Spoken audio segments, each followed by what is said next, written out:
ঢাকার প্রার্থীদের মধ্যে প্রতীক বরাদ্দের খবরাখবর জানাবো। রাজধানীর সেগুনবাগিচার রিটার্নিং অফিসারের কার্যালয় থেকে যুক্ত হচ্ছেন জান্নাতুল মোহনা। মোহনা, প্রতীক নিতে আসা প্রার্থীরা কে কি বলছেন জানাবেন বিস্তারিত। আপনি দেখতে পাচ্ছেন যে খুবই ব্যস্ত সময় পার হচ্ছে ঢাকা বিভাগীয় কমিশনারের কার্যালয় থেকে, এবং আপনি যেমনটা বলেছিলেন ঢাকা 138 জন প্রার্থীর কার্যক্রম চলছে ঢাকা বিভাগীয় কমিশনারের কার্যালয়। এখানে এখন পর্যন্ত অধিকাংশ দলের প্রার্থীরা প্রতীক সংগ্রহ করেছেন, এবং বেশ অল্প কিছু দল এখন পর্যন্ত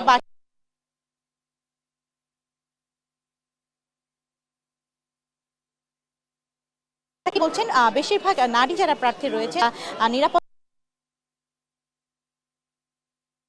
রয়েছেন বা হেভিওয়েট প্রার্থীরা রয়েছেন, তারা বলছেন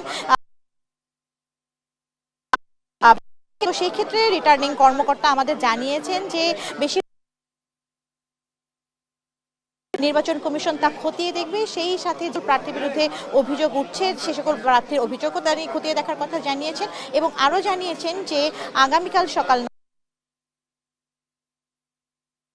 প্রত্যেকটি যে আসন রয়েছে প্রত্যেকটি আসনের জন্য একটি একটি করে পোস্টাল ভোট হবে। তো এই ছিল এখন পর্যন্ত আমার কাছে ঢাকা বিভাগীয় কমিশনারের কার্যালয় থেকে সর্বশেষ সংবাদ। সুরভি।